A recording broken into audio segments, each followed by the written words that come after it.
Well, hello you guys, and welcome back to Nana Joe's Kitchen. Today we're making dinner out of leftovers. Now, I don't know if this happens to you guys often, but every time I go grocery shopping, I do not want to come home and cook. So I either buy fast food or I just grab something from the store. This time we happen to grab the chickens and some mashed potatoes from Costco. Bien perrones, no one wants to reheat the leftovers. So today we're going to make flautas ahogadas using the leftovers, and nobody's going to know until they see the video. And you know you can keep the bones and make your own chicken stock, and it's not gonna taste like those things from the can. But anyways, in a bowl, you're gonna add all your chicken meat. I'm also gonna add my leftover mashed potatoes because usually when I'm making chicken flautas, I always add potatoes and cheese because that works as my glue. It gives the tortilla something to hold on to instead of just the chicken, and then the tortilla unrolls.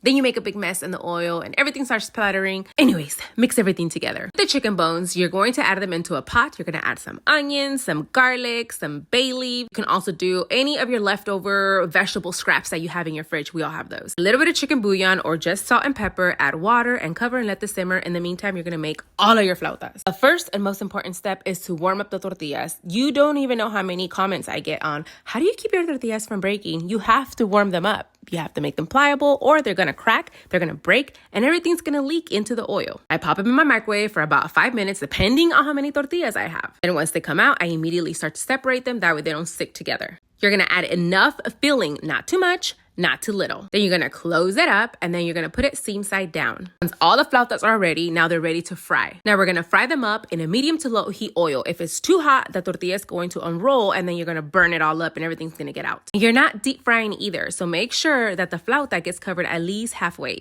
Once they get nice and crispy, you're gonna stand them up like this so all the excess oil can drain. By this point, our chicken stock should be ready, so we're gonna turn this into the consomme where our flautas are gonna be drenched. So we're gonna add tomatillos and jalapenos, but you can also use serranos or some chile de árbol if you like it more spicy. Now we're gonna put everything into the blender along with quarter piece of onion, 3 garlic cloves, a tablespoon of cumin, a tablespoon of oregano. Me pasé the burger right there, that's why I made that face. Half a bunch of cilantro. You're also gonna add salt and pepper to taste, and 1 tablespoon to 2 tablespoons of cornstarch, depending on how thick you want the consomme. I like mine to be a little in between, not too runny, not too thickums, so I only did the 1 tablespoon. But if you want it thicker, add a little bit more cornstarch, and if you want it runny, just don't add any. Add your salsa to your chicken broth, and you're gonna let this simmer until it comes to the thickened consistency you want it to be. Now, to plate them, we're gonna plate them in a bowl because, you know, we got some broth. You're gonna add some sour cream all over your tacos, which is gonna be the glue to your queso cotija. I do get a little ADHD moment here, and I didn't even finish assembling my tacos. I just went straight to the consomme, and then I'm also gonna do a side of rice. You're gonna add all of the toppings necessary, and you can also do like some aguacate, drizzle some salsita, whatever your little heart desires. There you have it, guys. Dinner with just leftovers. If you like this recipe, don't forget to like, share, and subscribe. Follow me on everything, and hope you like this recipe. Bye!